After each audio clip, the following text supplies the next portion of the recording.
My name is Colleen Lai, and I'm Associate Professor of English at Berkeley, and I'm today going to be in conversation with Kathy Gallagher. Professor Kathy Gallagher is the Eggers Professor of English Literature, and she taught at Berkeley from 1980 until 2012.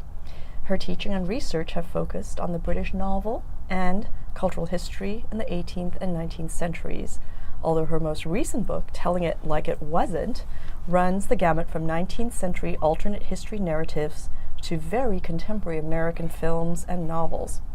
Catherine Gallagher has been awarded the profession's highest distinctions, with fellowships from the NEH, the ACLS, the Guggenheim Foundation, the Institute for Advanced Study at Princeton, the National Humanities Center, and the School of Criticism and Theory.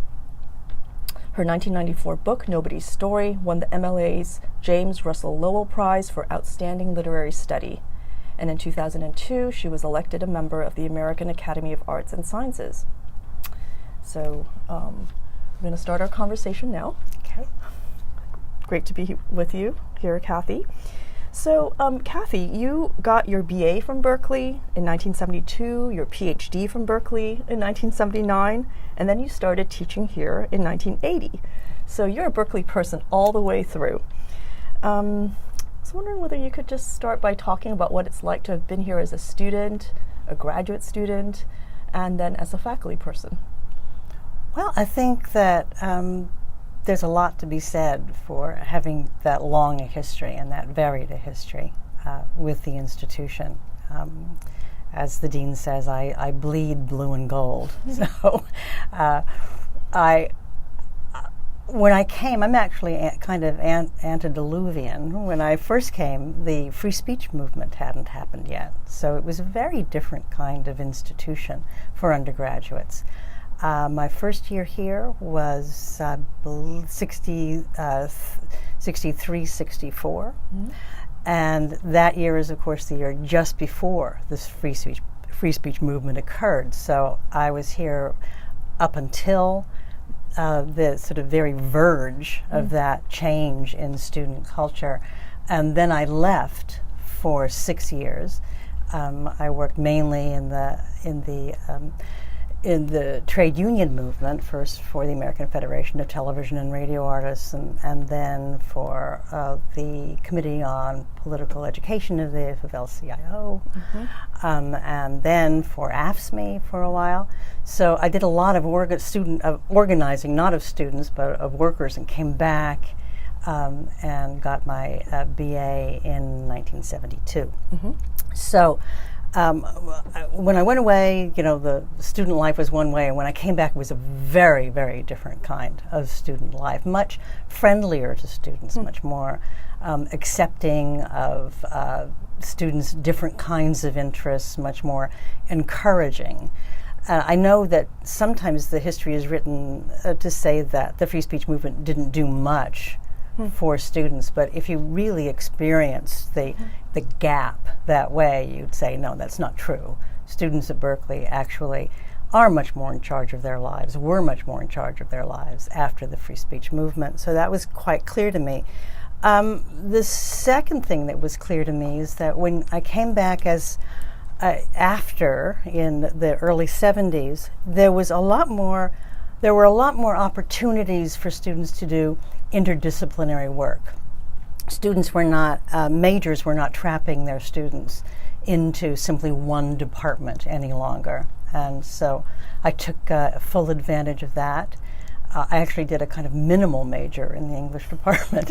And I took, in fact, as many history courses as I took English courses. And could have graduated in either and decided to graduate in English because I thought I wanted to go on to teach that subject. So I do have a long perspective on student life and the institution, and I think that's a great thing for a professor to have. What made you decide to go on to do a graduate degree in English after finishing in 1972? When I applied to graduate school, I actually thought that I would teach probably in high school or perhaps in junior college. I thought I might leave after getting an MA.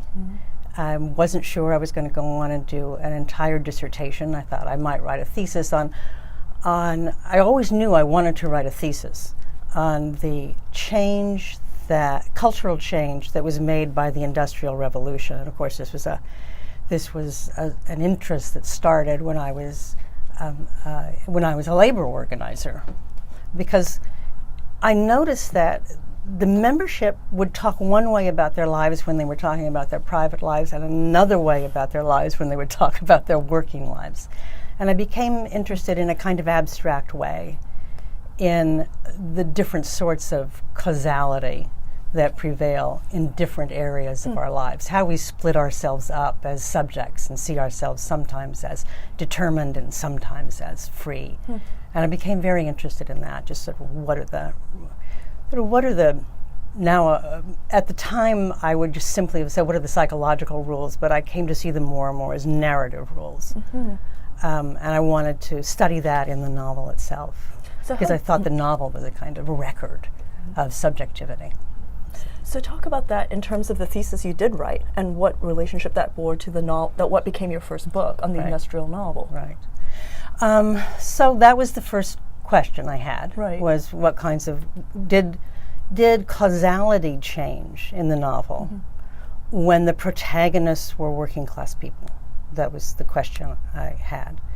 And especially, and did causality perhaps change for an entire culture when that culture became an industrialized culture? What happened in my career is that I realized I couldn't do that in a master's thesis, and that it was a book-length project, and so I then decided that no, I would go on and get my PhD, because I became more and more interested in that question. So that was so the first book is really about the change that British industrialization made to the novel form, when the novel form picked it up as an explicit topic. And that happened to be in the mid-19th century. Of course, England industrialized much earlier than that.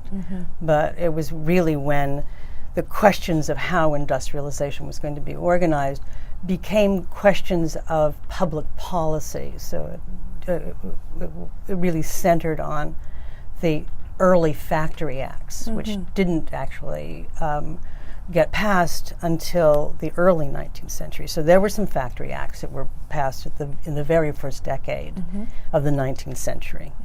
And writers as important as Coleridge wrote about those factory acts. So you've got a lot of important writers weighing in on the topic of things like the regulation of factory work, child labor, regulations about women's labor, the difference between mines and factories and things of that sort, and a whole different sort of representation of normal people's lives began to enter the novel for the first time. And it brought with it a plethora of questions about whether or not we're really in control of our lives, or how in control of our individual lives we should be, about how much of the population is getting represented in the novel, which was supposed to be about ordinary life and just how ordinary were the middle-class lives. What was the distinction between middle-class lives and working-class lives? So that's so interesting to hear you talk about your working on this thesis in the 70s about the British 19th century, because it's making me think how much your graduate education also took place during the 1970s as the era of deindustrialization, wildcat worker strikes, right? But also second wave feminism, which was bringing up topics of everyday life and all kinds of populations that were not the traditional subjects of working class studies. And so it makes me want to also come back to the earlier biographical question we were asking about what it was like to transition from undergraduate to graduate student to faculty person in 1980 when you started here. And so maybe we could go back to thinking about your intellectual career in the light of Berkeley in the 60s, the 70s, and the 80s. Does that make sense? Yes, it does. Context for your work? Yes, it does. My last big undergraduate paper, kind of an undergraduate thesis, was actually on a thing that was at that time called the new working class. And this, of course, connected with the work for AFSCME or for AFTRA. I worked basically in craft unions before I started working for AFSCME, which is, of course, an industrial union in the sense that it organizes an industry instead of organizing by craft unit or by what people do. Right. So it's the employer who counts. But when I went into AFSCME, most of the leadership was drawn from the professional classes of public employees. And it was the gap between the professional classes and, say, the working, the industrial, the people further down, that was, in terms of their pay scale, that was really most interesting to me in terms of who felt empowered to lead the union and talk about the direction it should take, things like that. So I was always interested in whether or not the leadership of the union thought of itself as working class at all, or whether or not it had a connection to what I was interested in as the history of unionization in general. So that was a question I had, and when I came in, I started reading about the new working class and the mentality of the new working class, and I must say that I wrote a lot about it and never really came to grips with whether or not this wasn't just a misnomer. That these were simply working class. Yeah, working class for a lot of the people that we were organizing, and that it was just perhaps not the right way to think about the way the organization should be structured, or the way the organization should kind of determine itself. So that was an interest that I had when I first came in. And again, I think as a person majoring in English, I would not have been able to do that before the free speech movement. This was a thing, this was a kind of interdisciplinary topic that wasn't possible under the old dispensation, and was becoming possible at that time. Can I interrupt you for a moment and ask you to explain the connection between the free speech movement and interdisciplinarity? Okay. And this is a transition that was made in my absence. So I'm not actually sure exactly how it came about. But when the idea became the idea became popular that students should have more control over their individual course of study. It became possible then through UGIS and through some residential colleges. Remember, this is also the time of the founding of Santa Cruz, so it became more possible for people to put together individual majors of their own, or just for majors to loosen up and let students do more work in other departments. And also it was possible to write these theses that were not in any department whatsoever. They were just sort of, you got a thesis advisor somewhere, and that person could read your work, and you'd put together a little committee, almost like a graduate student. So I think that's the connection. There was also a lot more student activism on campus, which was sanctioned at that point, so people met more people outside of their departments. And those people might have been there were Marxist study groups all over the place when I came back. Every department had its women's caucus, so there was a lot of second wave feminism, which, as you say, was more and more interested in analyzing private life and analyzing the organization of everyday life. And we were very interested in organizing our everyday life. We had student co-ops for daycare. We had all kinds of things like that. I, at that time, was a single parent living with my very young daughter, ages 4 or 5, and she was 4, 5, and 6 while I was finishing my degree. So I was involved in the Cooperative Daycare program. So tell me about the daycare cooperative movement that you were involved with. Right. It was there were cooperative daycare institutions all over the East Bay. As a matter of fact, the city of Berkeley had cooperative daycare, so that you could bring in you sign up for a parent would sign up for a certain number of hours of care for their child, and also sign up to be a caretaker for a certain number of hours. And a group of students at ASUC students wanted to do the same thing for student parents, and we had a little more trouble getting it organized within the university, because it turned out that the university was not so cooperative with that. That is, the students knew what they wanted, and they had actually started a cooperative daycare, which was run out of the Senior Women's Hall, which is no longer on campus. It's actually been moved up to the Botanical Gardens. There's a wonderful little Maybeck building, which had belonged to the senior women. It had been their club meeting house, right? And so we actually had a cooperative daycare center there at the top of campus in the very early 70s, established, I think, maybe in 69. By the time I got there in 70, 71, it had been going for a while. What we wanted from the university really was simply more spaces to have these cooperative daycare centers in. And we got a little bit more space from one of the dorms. The students of one of the dorms voted to allow us to have their basement during the day as a place where we could bring our kids for this kind of cooperative daycare. We finally got a meeting with Chancellor Bowker, who then turned out was not going to meet with us when we got up to the University, the Chancellor's house. We were told that we were going to meet with Mrs. Bowker, who was actually herself a pretty important statistician. She was on the faculty at Columbia, but she had a certain idea about what students should be. She'd come entirely out of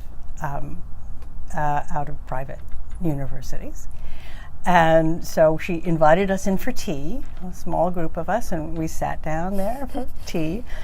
And she told us in the politest way she could that she was sure that a student parent could be neither a good parent nor a good student, and therefore the university could not cooperate with us in our cooperative daycare. So then that it was something we would have to simply do on our own, that she basically disapproved of it. So then we were on our own. We thought the Chancellor, since we didn't get to meet with the Chancellor, and we thought the Chancellor ought to have a sense of our need for space, we decided that we would, for one afternoon, hold our cooperative daycare in the anteroom of the Chancellor's office.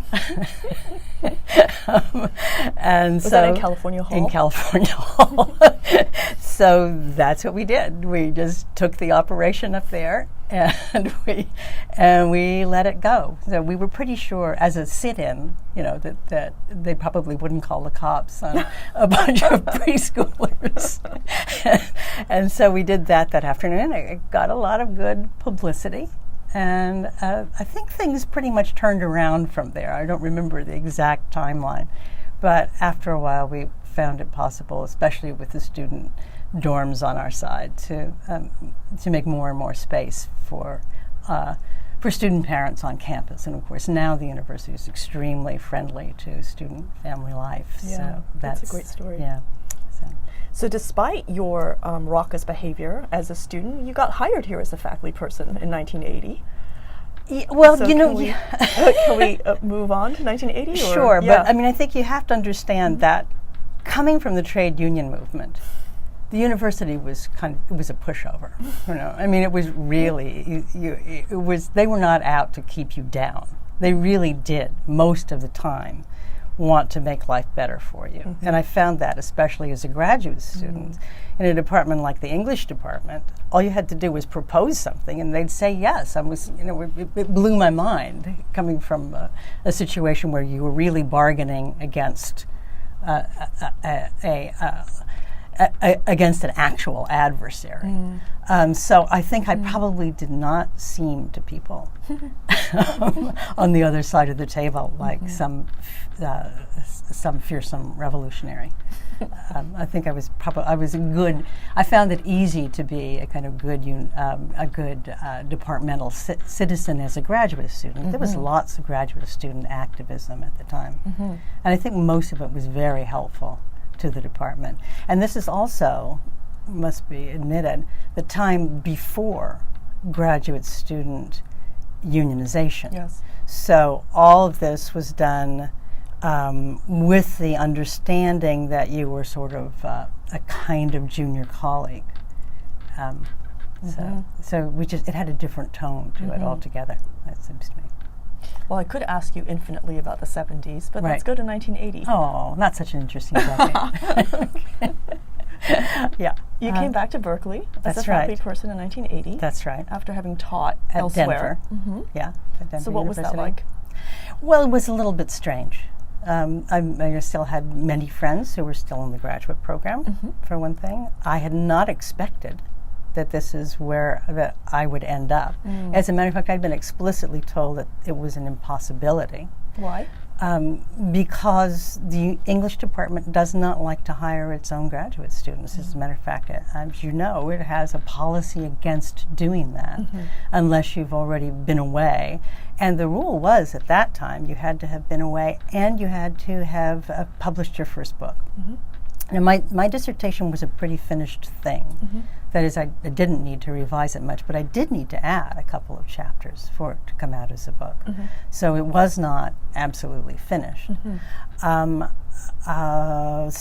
when I applied to Berkeley, I also applied to Yale, and I applied to Davis. And so I thought I'd just better hedge my bets. I had a job already at the University of Denver. So I got the Berkeley job and I got the Yale job. So the plan was that I would probably go on to Yale and publish my first book from Yale. And then, if possible, maybe come back to Berkeley. But Berkeley apparently didn't, I guess it was a weak field in Victorianists that year.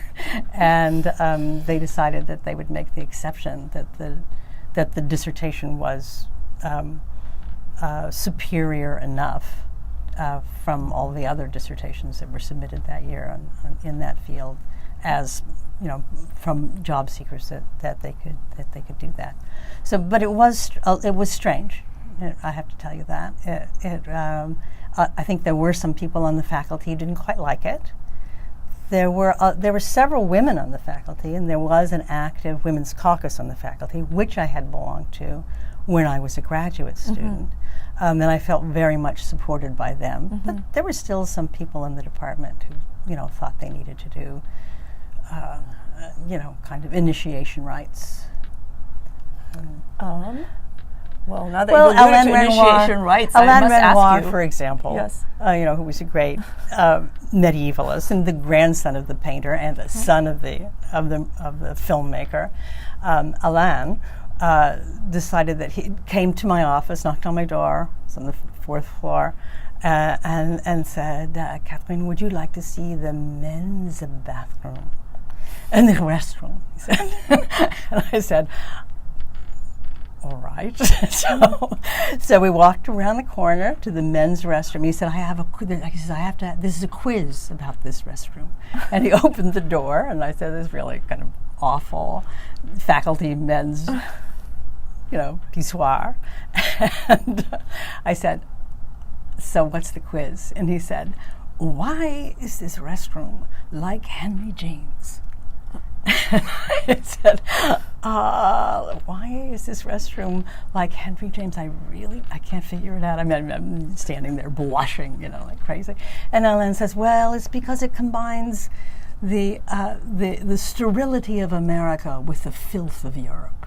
So this was like so this was the kind. It's just an example. It's sort of the most unusual example of the kind of thing that used to happen to young faculty women all the time. Just this sort of sense that you had to be impressed with the fact that you were not one of the boys and that you were going to be made to feel uncomfortable. How many women faculty were in the department at the time that you got there? Okay, I've been trying to figure that out. There were a couple of women who left the department. I think they both got tenure, but then decided that it wasn't for them. Of the ones who stayed, Jo Miles was still teaching in the department. Ann Middleton was in the department. Carolyn Porter was in the department. Carol Crisp was in the department, and Janet Edelman was in the department. So it's a very strong group of women faculty, and two of them, of course, Carolyn Porter and Carol Crisp, were tremendously important in the founding of women's studies. So English had a big role in feminist studies in general on campus. I'm going to ask you about that in a minute, but out of how many faculty were these 5 women, just to get a sense of the percentage? I think there were big was the faculty then? 80-some faculty in the English department. No, it was a small percentage, there's no doubt about it, and the department was very interested in hiring more women who would stay. So the department was quite supportive. Now, it wasn't so supportive that it would, give you time off or anything like that. I mean, now we have policies. The English department has policies or just simply when assistant professors come in, they get some teaching breaks. This was definitely not the case when I came in. One taught a full load, and one taught a lot of lecture courses. So I taught a lecture course every semester for all the time I was an assistant professor, and of course those were all new courses. So it's hard to be writing, every week 2 lectures or 3 lectures for a brand new lecture course. So it was demanding. You had exactly the same kinds of workload that other professors had, and of course there were a lot of people who a lot of graduate students who wanted to write their dissertations with a woman faculty member, and there weren't that many. And so I hadn't, even then, a lot of graduate students, my first graduate students, got their degrees soon after I got tenure. They came up in 86 and 87, things like that. So. You were starting to tell me about the founding of women's studies and the English role in that. So do you want to rewind on that? I think probably Carol Crisp would be the person to ask about that, because I was not that involved in it. Was that before you were here as a faculty person? It was before, yes. I got started really during that gap time, and then the only role I played in that at all was as a member of the search committee that actually looked for the first faculty director. The first sort of ad hoc faculty director was Carolyn Porter, but then there was an outside search for a faculty director, and out of that search, a lot of great women were identified by the university as people that they would want to hire in various roles. Mary Ryan came in through that. Evelyn Fox Keller came in through that. Carol Stack came in through that. A lot of really important female faculty came in to the university through that search. Yeah, but then in terms of your relationship to women's studies, you started teaching courses on women in literature in the department. Yes. Your next big book, the one that won the James Lowell Prize, is on women writers. So you sort of shifted from the industrial novel to questions of gender. Yes. Do you think there was a connection somehow between questions of gender at the university and yes, your next monograph? Yes, and I think that was also a part of the shift inside women's studies to a more critical stance regarding gender in general. That was certainly the big issue in the early 80s, was the question of whether or not women's studies dealt with a definition of women that was already in place, and what we would that what we then called essentialist. That is, we know what a woman is, and this is what a woman is, and this is what we're studying, to a more flexible notion that gender is something that's socially and historically constructed. So I'm interested in the milieu of the 1980s and the questions of the debates around essentialism and gender and how that influenced Nobody's Story. Okay. That was the big debate of the early 1980s. And it was not just a debate within, say, women's studies or feminist studies. It was a debate that spread out across the humanities. It had a couple of different sources for the people with whom I was in conversation most of the time.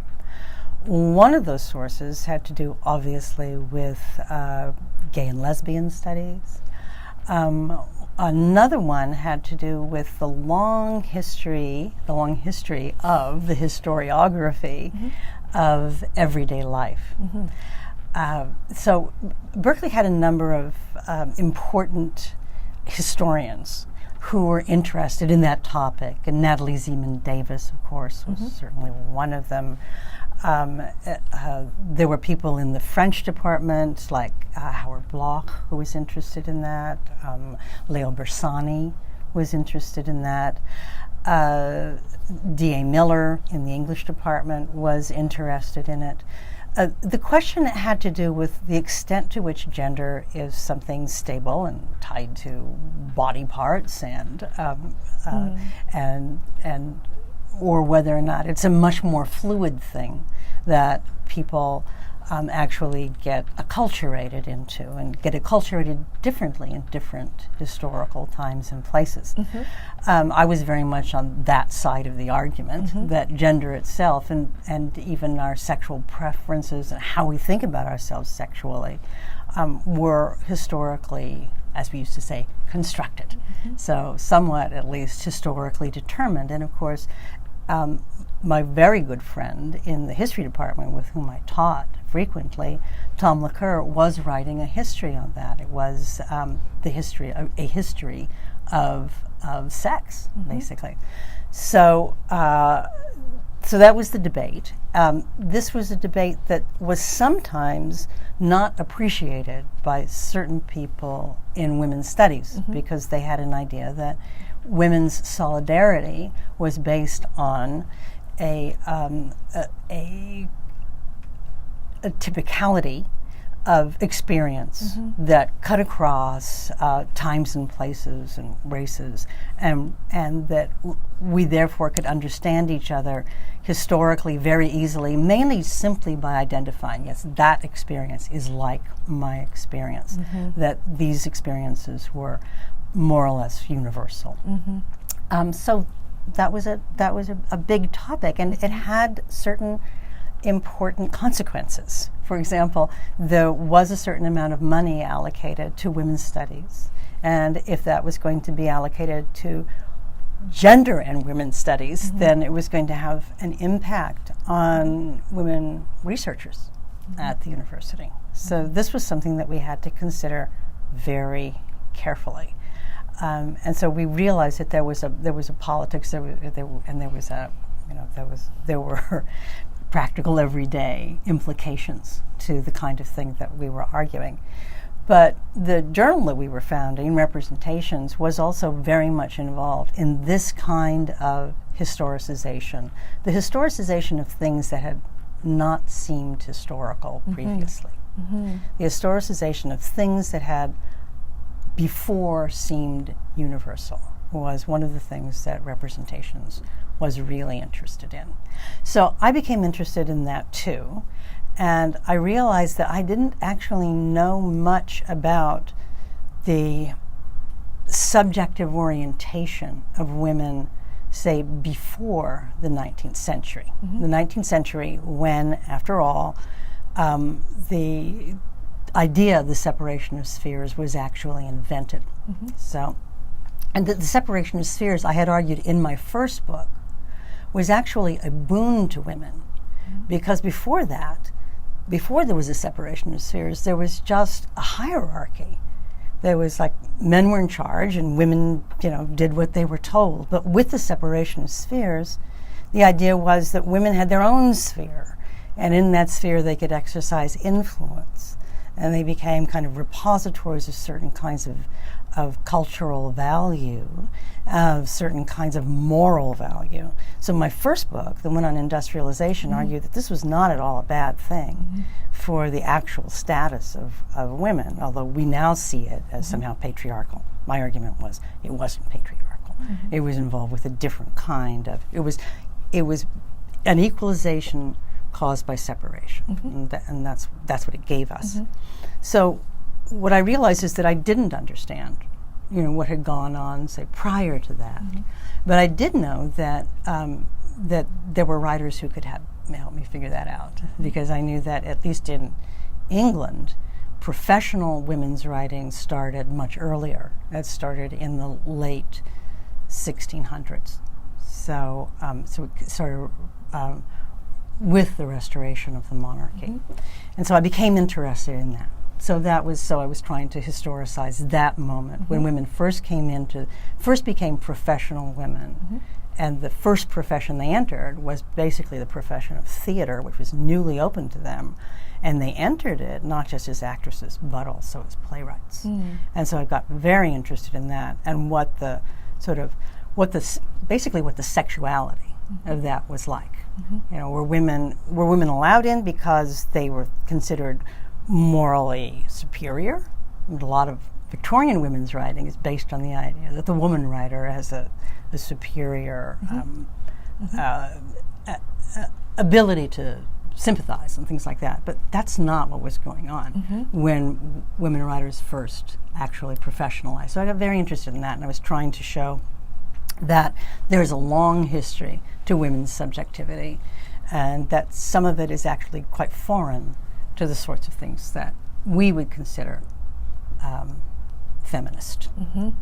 The earliest feminists I worked with actually were from the preceding century, and what I was interested in them for was to show that in fact they were all rabid royalists, and just why that was. That is, this was not a kind of egalitarian feminist mentality that we kept wanting to find. So I was partly motivated by saying, no, it's historically truly variable, and we can't just always assume that we're going to kind of approach these writers out of some similarity that we find with them. I mean, what you're saying about the thinking that brought you to Nobody's Story, which took you backwards from the Victorian period to the 18th century, and also to your interest in earlier writers like Aphra Behn, and therefore doing the book on Aphra Behn, makes me think more generally also about how, your interest in historical variability, but also your wide-ranging interests in different kinds of topics made you a natural fit for a journal like Representations. And so you referred to it earlier, and everyone wants to know more about how it got started, the kinds of conversations you referred to, co-teaching with Tom LeCur, but you also collaborated with Stephen Greenblatt, who works on the Renaissance. So maybe you could tell us a bit about that milieu. Okay. Yeah. Representations was a good example of the kind of interdisciplinarity that was abroad at Berkeley. Certainly not the only interdisciplinary group. But a lot of these groups were ad hoc groups that were reading groups. And so I actually started working with Tom LeCur and Lynn Hunt, and to a lesser extent with Natalie Zeman Davis, because she was moving out at that point, in the late 1970s when I was still a graduate student. And we formed a reading group, which was really a historiography reading group. Who was the group? In addition to the three of us, Lynn, myself, and Tom, and Steve Greenblatt was in that group. That's really the core of the group. Some other people came in and went out. Before representation? Before representations, before I had my degree, when I was still working on my dissertation. And there were some other graduate students who would come in and out and present their work. But it was a way of, it really was, as I think about it now, really focused on historiography, on how to do history, on what a legitimate historical object is, that kind of thing. And it was very much interested in the history of everyday life and the history of all sorts of things that, as I said earlier, were not previously thought to have histories. So, and then the question kept arising because there were a couple of us from the English department in that group. You and Greenblatt. Yeah. What does history give you as a window into these questions that isn't there in other documents? And we became interested in the other documents, and they were interested in both the sort of literary historical skills. How do you read those documents? You know, what do you go to them for? Are you going just for information? Are you going to look at their form, or the form in which they're collected? Or are you reading different layers? Are you reading for irony and maybe subterranean messages that are coming from these things? You know, depending on how much you can say in a certain society. And those were the literary critical skills that they were borrowing from us, just as from them we were getting a sense of, you know, what the archive looks like, you know, and how big it really is. And so it was no longer just the history of literature, like needing to know a lot more about all the women who wrote plays in the Restoration. It was a different kind of history from the one that one usually did. It wasn't just literary history anymore. What was the process by which more people became involved, and then it evolved simultaneously, into a journal? Right, simultaneously, that was one thing that was going on while I was a graduate student, and then picked up again in my first year or two on the faculty. There was another reading group going on, and that one it had Svetlana Alpers and Natalie sometimes, and Randy Starn. It was more, and Steve Greenblatt. It was more organized toward, I would say, maybe toward early modern. Yes. But it was very theoretically charged. So they were reading a lot more French theory and doing that side of Foucault, things. We were reading Foucault too. Everybody was reading Foucault because, I mean, Foucault was in some ways a historiographer, right? So we were all reading that kind of thing, but they were doing also a different side of the history. And we were doing a little bit of that, but not quite as much. So they were more interested in some of the gender material that was theoretically under scrutiny, especially on the French side of things. Okay. They were more interested in maybe some psychoanalytical stuff. So Mike Rogan and Joel Feynman, who were more psychoanalytically oriented, were involved in that group. So so there was a. They were differentiated, so the two groups combined at a certain point. Steve brought us together. It was probably one of Steve's early retention cases that funded that. Steve's retention cases got progressively more and more expensive, and so that's it. So finally we were able to found a journal. But it was very clear. Then we started reading each other's work. And it was very clear, though, that the journal, and we said at the time that this was the case, that the journal was a way of keeping these groups together, keeping these groups in conversation. And the conversations were often really heated, because as you can imagine, with all of those kinds of theoretical and, you know, and practical concerns swirling through them, it was not. There was no doctrine. There's nothing we could agree on, but we knew we were all interested in the same issues, so that we could agree on. We could agree about what the questions were that were interesting, and then we could bring lots and lots of different kinds of answers to it. Do you remember what some of the formative debates were about? What was some of the heat about? Well, I think probably that we wanted to be theoretically open. Let's put it that way. But there was what does that mean at the time? Yeah, what did it mean at the time? Yeah, it meant that that we didn't actually meant that we wanted pieces we wanted essays that were not theoretically doctrinaire, but were at the same time theoretically informed. So we didn't want a piece we didn't want to publish a piece to which you could say, oh, you haven't taken this or that theoretical issue into account, right? So that's actually what we wanted. It's as I look back, I can think of many pieces that we turned down because we thought that they were too doctrinaire in one way or another. But I would have to say that there was a bias against a certain kind of Demonian deconstruction. So that, and some of us really objected to that. We thought that that if the piece was good, it didn't really matter whether or not that was its theoretical basis. So, and there were a couple of people who were very much influenced by Derrida and even by de Man's version of Derrida on the board. Francis Ferguson, for example, was a de Manian. And Howard Block was also, I think, quite influenced by that point of view. So it's not as if that was never there, but it did seem to me often that it didn't have enough of a voice at the journal. So that the journal then, as it came out, and as Steve started using the term New Historicism, began to look as though it was really dedicated to a sort of anti-deconstructionist, historicist point of view. So, which I think, in fact, if you look at the contents of the journal, you wouldn't get that impression.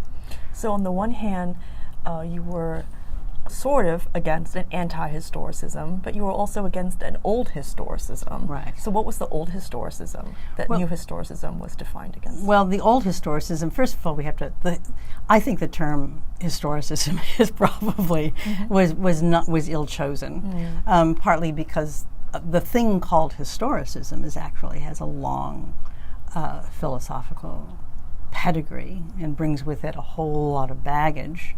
So if we look at Herder or somebody like that who was a historicist, you can see that there's a kind of a resemblance to what we were doing because there's an interest in a cultural form, interest in the idea that cultures change, and when they change, they create a sort of totality, a point of view, and most of the products inside of that are all going to be part of a whole. So, but on the one hand, we wanted to say, yes, there are such sort of pervasive, changing cultural atmospheres. But on the other hand, we wanted to say, but if that was ever the case, it certainly is no longer the case, that cultures are too internally dynamic and too internally unstable and too internally fraught. And the rules by which you negotiate those things are constantly changing. So we didn't want to say that there was a culture that was always containing everything that it produced. We wanted to say there's plenty that would escape the confines of those various worldviews. And we also, so we weren't really a new historicism in the sense that that old historicism it would imply. And the other maybe unfortunate thing about new anything is that it's soon going to get old no matter what it is. But it also seemed to be a counter to new criticism. And I think one of the things we didn't want to imply is that literary criticism had come to an end, and now we were just doing history. And that was not our point of view at all. Indeed, what we wanted to do was the history of forms in some way that was informed by larger historical forces. So that's very much what we wanted to do. And I think unlike cultural studies, which was another one of the sort of competitors at the time, we were not as involved. We were not deeply involved with the politics of the moment. Mm-hmm. That what we really were wanting to look at mm-hmm. the history of things, and not always to be making an intervention mm-hmm. in cultural politics at that moment. And I think that's one of the things that we sort of got in trouble mm-hmm. with other people in the profession for. That is, we seem to be, wait a minute, kind of depoliticized, too interested in looking backward and giving the history, not up to date enough. Mm-hmm. So one of the interesting things about representations, though, is that it did make a model for lots of other interdisciplinary journals. Mm-hmm. Like what do you think representations influenced? What other journals? I think that representations influenced almost everything that came after it. I think certainly the cultural studies journals that came after it, were very much influenced by representations. The way they organized their board, also the way they vetted their papers, the way they could both have a certain emphasis without being doctrinaire about it, without having a sort of manifesto at the beginning of the journal. I think all of those things were really important to the to future journals. Which kind of makes sense, since you always thought of New Historicism as a kind of practice rather than an ism. Right. So it's interesting that one could see it as a practical matter of how one conducted the process of submissions and vetting as well. I want to go back to something you said earlier about the FSM and interdisciplinarity, to then also come back to your service at the university. One thing that really struck me about what you said was that you give an origin story for interdisciplinarity as something that comes from bottom up. That is not coming from a research-driven agenda, but rather as a result of undergraduate desire for a broader education. And so that makes sense to me in terms of the range of initiatives that you have been involved in at the university that you really cared about as a faculty person. They all seem to have to do with improving undergraduate education in some ways. So could you talk about some of the initiatives besides representations, which of course is a research endeavor, but you were involved with an honors program. You were involved with what became Berkeley Connect, and also the human rights minor. I was always interested in making the research part of interdisciplinary studies available to undergraduates and graduate students. And Tom LeCur and I, for example, taught courses for a long time together. Graduate courses. And then we thought that it would be a good idea if we could teach undergraduate courses together. And we came up with the idea that there might be an honors program that was an interdisciplinary program across the humanities and the social sciences. When was this? This turned out to be much harder to do, and I noticed that I have destroyed almost all the records because it did turn out to be so hard to do. But this was in the early 90s. We had noticed that UCLA was getting a lot of very bright students because they had an honors program, and students who were looking at both schools would say, well, Berkeley doesn't have an honors program. So we thought we could easily do a cheap honors program by getting people in different departments to teach seminars. And we would teach all of our seminars at the same time, so that even though they were scheduled for different rooms, we would be able to combine them in different ways. So we did an honors seminar on evolutionary thought. And we had Kevin Padian from integrative biology, and we had Tom doing a course in Darwin, and I did a course in Victorian historicism, and then I think Evelyn Fox Keller also did a course in the rhetoric department on science and evolution. And so we got together, and it turned out to be just incredibly difficult to get just to say, I want to teach my seminar at this time of day. It was really almost impossible, and no one could really intervene with the various departments to get this to happen. We finally got it done. It took much more than any other part of the course planning to do that.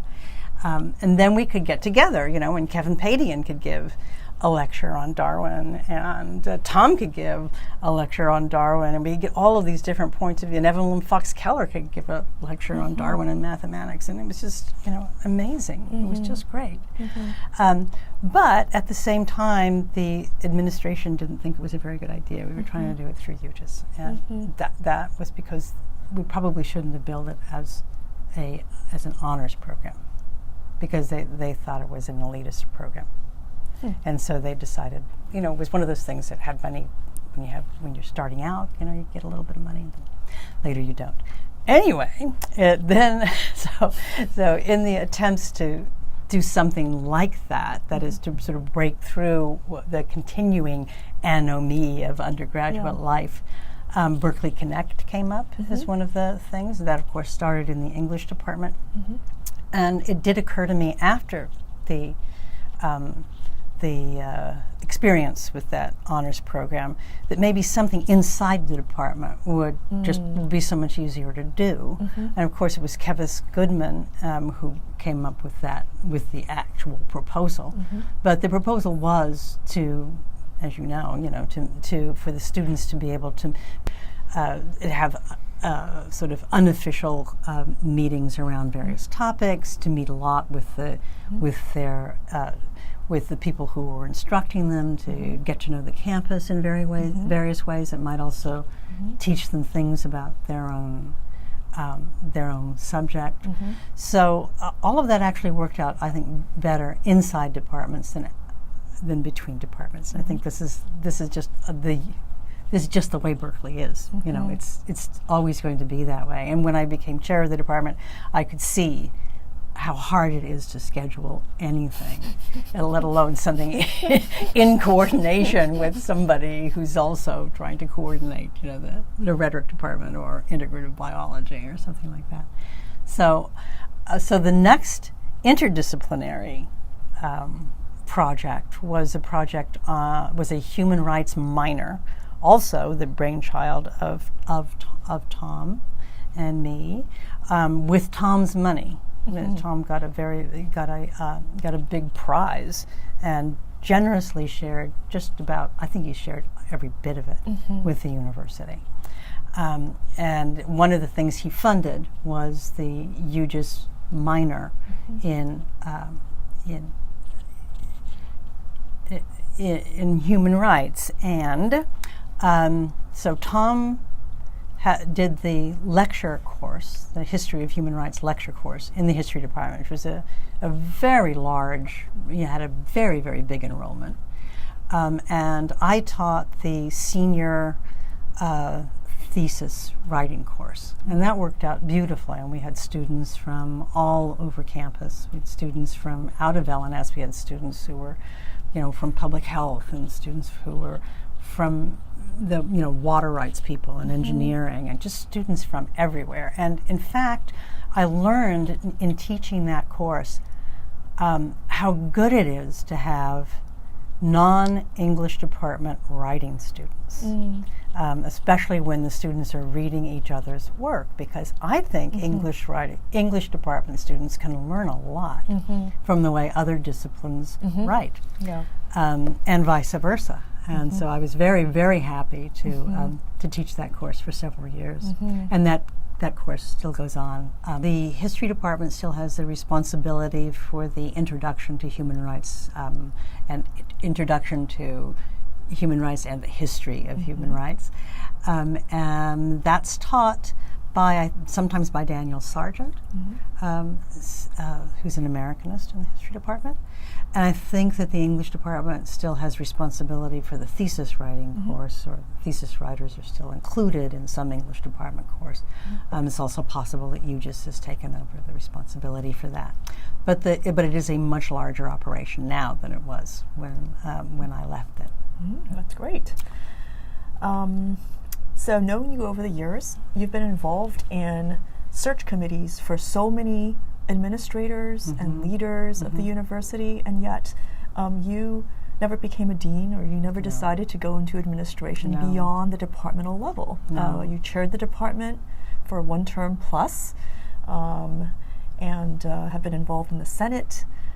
So maybe we can talk. I'd like to hear about your experience as chair of the English department, your experience on Senate committees, and then maybe why you decided not to go into administration, which you so clearly could have. Well, I was never asked. I have to admit that at the outset. I doubt no one that. ever said, "Would you like to be dean?" Carol Christ told me early in my career that you don't have any power until you get to the very top. And that looked like a very long road to me. And I could also see that, in fact, one didn't get many books written if one took that path. And I just had a lot of, I had a lot of questions in my mind that I wanted to write books about. So that's the simplest answer. Also, my experience of chairing the English department was not an unhappy experience, certainly, but it did really make me aware of how difficult it is to be a faculty leader. That's because every time you do take on an office like that, any university-appointed office, you immediately find yourself facing your former colleagues in some way. We're a very agreeable lot. Yes, yeah. Yes, if only that were so. And but you wouldn't want it to be so. I mean, in fact, the faculty personality, is not one that's easily led, and that's the way it should be, it seems to me. So there's always going to be then some resistance and some loneliness, because people are not wandering. You're just walking into your office and telling you everything that's going on. Everybody becomes kind of circumspect with regard to you. So I was the first English department chair to be really interested in trying to build a community out toward our alumni. We have a lot of alumni, right? I mean, tens of thousands of alumni in the English department. So it seemed to me that this was a source of support for the department, and so I instituted several initiatives, certainly a newsletter, a couple of different funds for graduate students and for undergraduates, lots of events getting together so we could get together with former alums. I myself, as a former alum, always got along very well with alumni groups whenever I was sent out to them, because I was a local girl and I could talk about them, about the high schools they went to and the high school I went to, and so it was kind of I felt one of them. And since I was both a graduate and an undergraduate alumnus, I thought that worked well. That's actually how Berkeley Connect got started. It got started because we invited some Hollywood people who had been alums back, and talked to them. These were big producers, so they talked to the students about the kinds of skills they were getting and how they could use those in the media world and all that sort of stuff. And so that's really how Berkeley Connect got going. So the department was ambivalent about that effort, although the effort is still ongoing, and we got a certain amount of support from the university for our efforts, and we certainly were able to set up a couple of different graduate funds from it. So, and the Turner program became a university model. Yeah, right. And the Turner program always had that, and I think still does have those days when alumni come back, and we have job fairs and things like that for our majors. So I thought that was important. You also did a lot of service outside the department, for example, on the budget committee for the Senate. Right. Well, the budget committee was very hard work, and at the same time, I think one of the best experiences that you can have the honor to have at Berkeley. because you really are inside the panopticon, as it were. I mean, you look at every case from every part of the university. You listen to what the people who know that field well have to tell you about that person who's being hired or that person who's being promoted. You often feel unequal to judging the much of this work, but at the same time, you get a strong sense of what standards prevail throughout the university. You really are in charge of a certain kind of equity when you're on the budget committee. You don't want to be giving, this group a break when that group is not getting a break, that sort of thing. So it's the view from. It's not so much the view from the top, because you're beside, after all, the administration when you do this work. But it's the input of 9 extremely smart people from all over the campus on each one of these cases that you come to really value. And it's the most intense experience of the sort of Heideggerian idea of in the roomness that you will ever have. In my day, in fact, all the work was actually done in that room. You could not take anything out of the budget committee. Now, I know that now things are online. You can sit at home and look at a case. I'm not so sure I approve of that. I think it was a good idea that you sat in that room hour after hour, day after day, and read your cases there and wrote your memos there, all of that. So that was quite interesting. It's unique.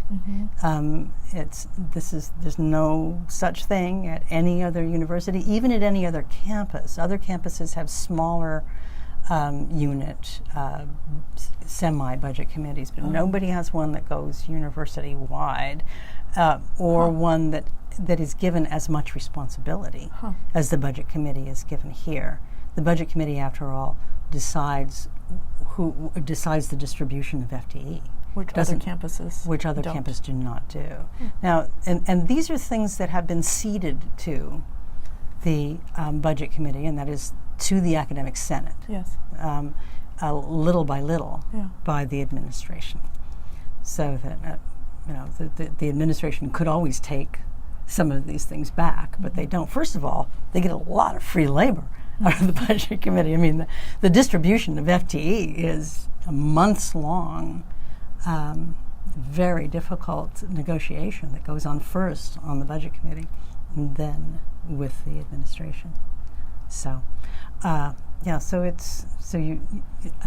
value it for the collegiality and the high level of discourse and this and the sense of dedication of everybody really doing their very best. Nobody wants to seem a slacker. In the old days when Tien was in charge, of the university, if you arrived late for a meeting in that, in California Hall, you get fined $5. No. Yes. So the budget committee door was locked at 9 o'clock. You had to knock to get in. It was kind of terrifying. So you were on the budget committee when Tien was chancellor? Yeah, Tien was chancellor the first time I was on the budget committee, first year. And you were on the budget committee twice? Is that? Yes, I was on the budget committee twice, and then I did one callback actually. Wow. For, when there was when one of the humanities people got sick. Wow. For a semester. Yeah. Are there any other service terms or activities that are memorable to you? I think that the search committee for Chancellor Bergerac was also very interesting, because in a search committee like that, you learn to work with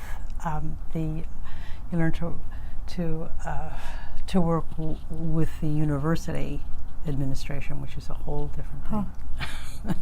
And it seems to me that there should be a university administration. Yes. Yes. I have to say, I don't believe. Let's see. I don't believe Berkeley is always treated fairly by the statewide administration. I think that there's always a competition going on. Yeah, between who's really at the top of the university system. And so, well, there's so much more to talk about, but we're out of time. Okay. Thank you so much for this conversation. I learned a lot. Well, thank you, Colleen. It was really wonderful to have you here interviewing me.